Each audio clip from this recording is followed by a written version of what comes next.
Isang gabi, nakita ko ang aking asawa sa piling ng ibang lalaki sa isang club. Lahat ay nagbago magdamag. Kumusta? Ako si Marikit, 29 na taong gulang, isang simpleng babae mula sa bayan ng Lipa, Batangas. Hindi ko inakalang ang buhay ko ay magbabago ng ganito sa loob ng isang gabi. Isang gabi na puno ng lihim, sakit, at mga desisyon na kailangang harapin. Mula pagkabata, sanay na akong mamuhay ng tahimik at mapanatag kasama ang aking asawa na si Dante. Lumaki kami sa isang maliit na barangay kung saan halos lahat ay magkakilala at ang mga kwento ng pagmamahalan ay madalas nagtatapos sa kasal at masayang buhay. Pero iba ang nangyari sa amin. Isang Sabado ng gabi, napilitang akong pumunta sa isang bar sa bayan, isang lugar kung saan hindi ako pamilyar. Ang musikang malakas ay umuukit sa hangin, nagpapalakas ng tibok ng puso ko na parang may ikalawang puso sa dibdib.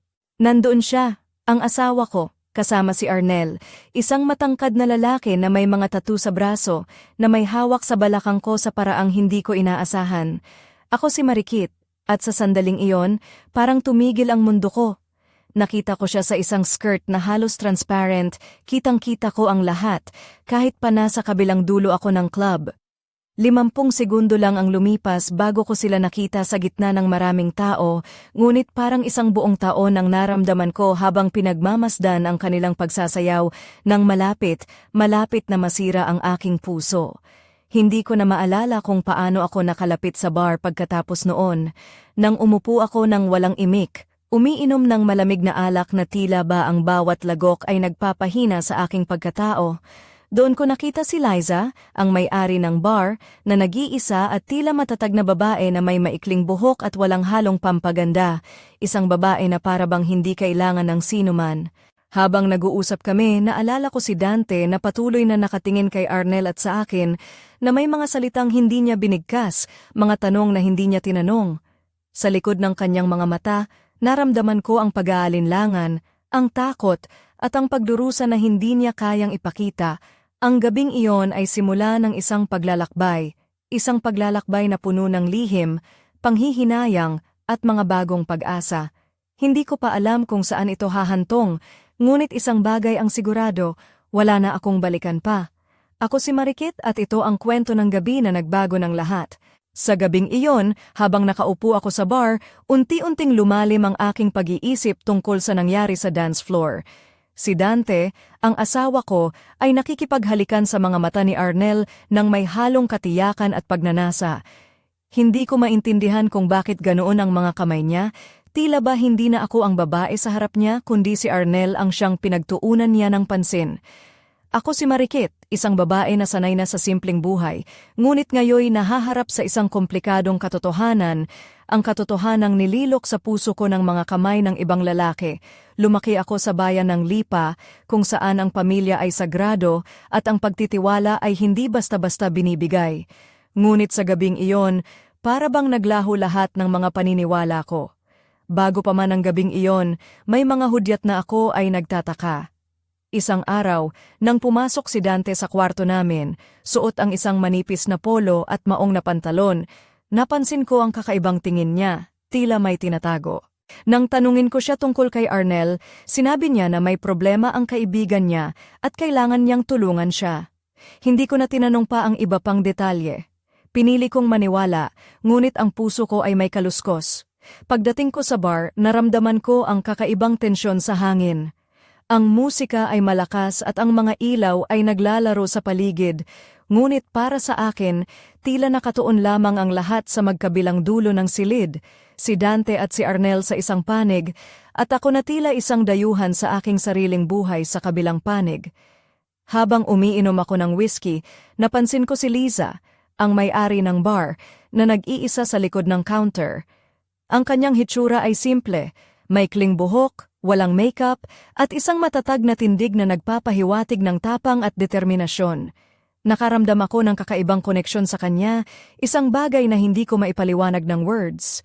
Habang kami ay nag-uusap, nalaman ko ang kanyang kwento, isang babaeng dumaan sa sakit ng hiwalayan, ngunit ginamit ang galit at pagkabigo bilang lakas para itayo muli ang sarili.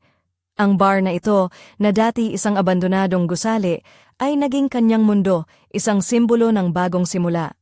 Sa likod ng lahat ng ito, naramdaman ko ang unti-unting pag-usbong ng isang bagong pag-asa sa aking dibdib. Isang pag-asa na sa kabila ng lahat ng pagkawasak, may liwanag na naghihintay sa dulo ng madilim na daan. Ako si Marikit at sa gabing iyon, hindi ko alam na nagsisimula na ang isang bagong yugto ng aking buhay. Isang kwento ng paglaya, pagtanggap at muling pag-ibig. Bago pa man pumutok ang lahat, naalala ko pa ang mga sandali ng gabing iyon habang nakaupo kami ni Liza sa terrace ng bar. Ang hangin sa lipa ay malamig at malinis, iba ang simoy kumpara sa loob ng club na puno ng sigawan at tugtog. Sa ilalim ng mga ilaw na kumikislap mula sa kalye, narinig ko ang kwento niya. Kung paano niya binuo ang bar na ito mula sa wala, mula sa pagkawasak ng kanyang sariling buhay. Si Liza, isang babaeng may matapang na mata at maikling buhok na halos palaging nakababa, ay nagbahagi ng kanyang mga sugat. Naiwan ako ng asawa ko para sa isang mas batang babae. Sabi niya nang may bahagyang ngiti na halos di halata. Pero hindi ako pinabayaan ng galit. Ginamit ko yon para itayo ang buhay ko muli. Ako si Marikit at habang pinagmamasdan ko siya, naisip ko kung gaano kami magkaiba ngunit pareho sa sakit. Ako'y nalulunod sa pagtataksil ng asawa ko, si Dante, na parang wala siyang pakialam sa aming 5 taong pagsasama. Siya naman, isang babaeng nagtagumpay sa kabila ng lahat. Bumalik ako sa alaala ng gabi sa club. Si Dante, hawak ang aking kamay sa umpisa, ngunit di naglaon ay nawala sa piling ni Arnel. Ang mga mata ni Dante ay may kakaibang ningning, hindi ang ningning ng pagmamahal, kundi ang ningning ng lihim na kasiyahan. Ang mga kamay niya ay tila ba naglalaro sa aking katawan, ngunit may ibang kalakip na hangarin. Dante ay nagbigay ng iisang salita bago kami umalis ng bahay. Tulong. Sinabi niya na si Arnel ay may problema, kaya kailangan niyang tulungan siya.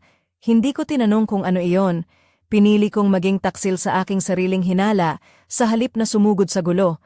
At sa mga sandaling iyon, habang ang musika sa club ay humahampas sa dibdib ko, naramdaman ko ang bigat ng pagtataksil na tila ba bumagsak ng malakas sa puso ko. Hindi ito isang malakas na sigaw, kundi isang tahimik na pagputok, na parang isang bombilya na pumutok sa isang madilim na kwarto.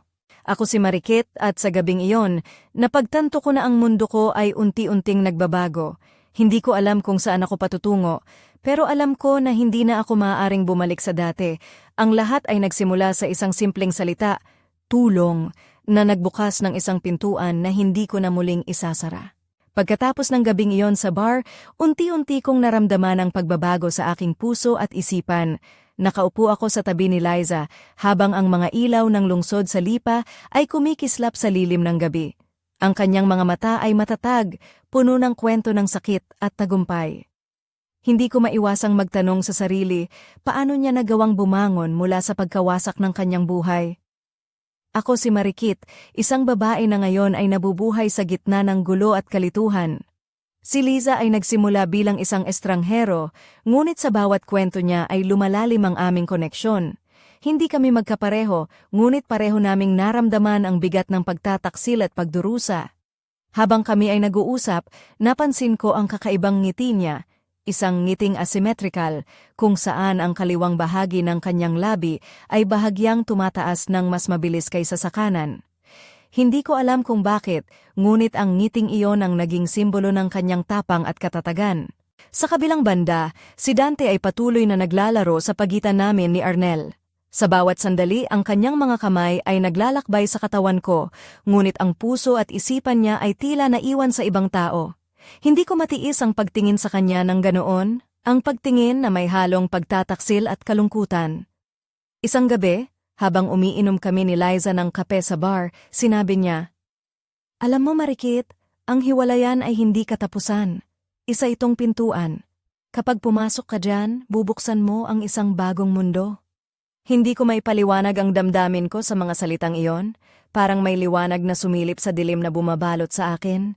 Ngunit hindi pa ako handa. Hindi pa ako handang talikuran ang lahat ng alam ko at harapin ang hindi tiyak. Pagkatapos ng aming pag-uusap, bumalik ako sa club. Nandoon si Dante, kasama si Arnel, na tila walang pakialam sa aking nararamdaman. Hindi ko alam kung paano ko haharapin ang mga susunod na araw. Ang puso ko ay nagdurusa, ngunit may apoy na nagsisimulang umalab sa loob ko, isang apoy ng pagbabago at pag-asa. Ako si Marikit, at sa gabing iyon, nagsimula ang aking paglalakbay mula sa kadiliman tungo sa liwanag, mula sa takot tungo sa tapang. Isang paglalakbay na hindi ko pa alam kung saan hahantong, ngunit handa na akong harapin. Ang gabing iyon sa bar ay hindi lang basta gabi para sa akin, ito ang simula ng isang malaking pagbabago sa buhay ko. Nasa puso ng lipa ako, sa isang maliit na bar na pag-aari ni Liza, isang babaeng may matapang na puso at kakaibang ngiti na hindi ko makalimutan. Ang kanyang mga salita ay bumalot sa isipan ko, na para bang may bagong mundo na nagbubukas sa harap ko, isang mundo na puno ng mga posibilidad na dati ay hindi ko pinaniniwalaan. Ako si Marikit, isang babae na sa loob ng 5 taon ay nagtangkang magtiwala at magmahal ng buong puso, ngunit ngayoy binugbog ng katotohanan na ang taong minahal ko ay may ibang puso na inilalaan sa iba. Sa kabila ng sakit, naramdaman ko ang isang kakaibang lakas na unti-unting sumisibol sa loob ko. Habang umiinom kami ni Liza ng kape sa bar, napansin ko ang kanyang mga mata, malinaw, matatag, puno ng mga kwento ng tagumpay at kabiguan. Hindi siya ang uri ng babae na nagpapanggap. Siya ay tunay at totoo na parang isang ilaw sa dilim ng aking mundo. Sa kabilang banda, si Dante ay patuloy na nakikipagsayaw kay Arnel sa gitna ng club. Ang mga kamay nila ay naglalakbay sa bawat bahagi ng katawan ko, ngunit ang puso niya ay tila nawala na sa akin. Ang mga titig niya kay Arnel ay tila mga sugat na hindi kayang pagalingin ng panahon. Pagkatapos ng ilang oras, nagpa siya akong lumapit sa bar kung saan nakaupo si Liza. Napansin niya ako agad at may kakaibang init ang kanyang mga mata habang iniabot ang isang tasa ng mainit na kape. Hindi ka nag-iisa, ang sabi niya, na para bang nauunawaan niya ang lahat ng dinaranas ko. Nang bumalik kami sa terrace, pinakinggan ko ang kanyang kwento tungkol sa muling pagbangon mula sa pagkadurog ng puso. Paano niya ginamit ang galit at sakit bilang gasolina upang itayo ang kanyang sariling mundo, isang bar na naging simbolo ng kanyang lakas at tapang. Ako si Marikit at sa gabing iyon, sa ilalim ng mga bituin ng lipa, napagtanto ko na hindi ako nag-iisa sa laban na ito. May mga tao na handang tumulong at maging gabay sa akin sa paglalakbay na ito ng paghilom at muling pag-ibig.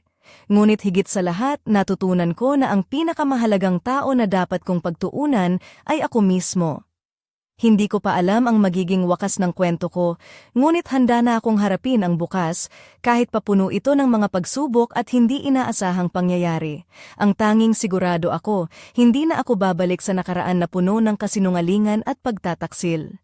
Ako si Marikit, at ang gabi na ito ay simula ng aking bagong buhay. Hindi ko akalain na sa kabila ng lahat ay magkakaroon ako ng lakas para harapin ang katotohanan ng walang takot at walang pag-aalinlangan. Ako si Marikit at sa gabing iyon, habang nakaupo ako sa tabi ni Liza, napagtanto ko na may mga sandali sa buhay na kailangang magbago ang lahat, kailangang masira ang lumang mundo upang maitatag ang bago. Nakita ko si Dante sa dance floor, kasama si Arnel. Ang mga kamay nito ay naglalakbay sa aking katawan, na tila ba ako'y isang laruan lamang. Ang mga mata niya ay hindi na tumitingin sa akin ng may pagmamahal, kundi may lihim na kasiyahan at pagnanasa na parabang ako'y wala na sa eksena. Ang puso ko ay parabang nilamon ng dilim, at ang bawat tibok ay nagiging isang matulis na kirot na hindi ko mapigilan.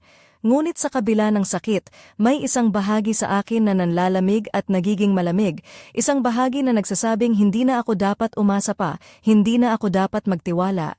Napagtanto ko na ang pagtataksil ni Dante ay hindi lamang isang pagkakamali, kundi isang malalim na sugat na kailangang paghilumin at lisanin. Sa kabilang banda, si Liza ay parang isang liwanag na sumisikat sa aking madilim na mundo. Ang kanyang kwento ng muling pagbangon mula sa pagkadurog ng puso ay nagbigay sa akin ng lakas at pag-asa. Ang hiwalayan ay hindi katapusan, sabi niya, ito ay pintuan ng bagong simula. Habang kami ay nag-uusap, naramdaman ko ang isang kakaibang koneksyon sa kanya, isang koneksyon na higit pa sa pagkakaibigan, isang bagay na nagsisilbing kanlungan sa gitna ng unos ng aking buhay. Hindi ko pa alam kung saan ito hahantong, ngunit ang alam ko ay unti-unti akong bumabangon mula sa pagkadapa. Ako si Marikit at sa gabing iyon, bagamat nasaktan at nadurog ang puso ko, Nagising ang isang bagong pag-asa sa aking dibdib, pag-asa na sa kabila ng lahat ng pagkabigo, may bukas na puno ng liwanag at pagmamahal. Hindi ko pa alam kung ano ang susunod na hakbang, ngunit handa na akong harapin ang lahat ng pagsubok ng may tapang at determinasyon. Ang aking kwento ay hindi pa tapos, at ito'y simula pa lamang ng isang bagong yugto ng aking buhay.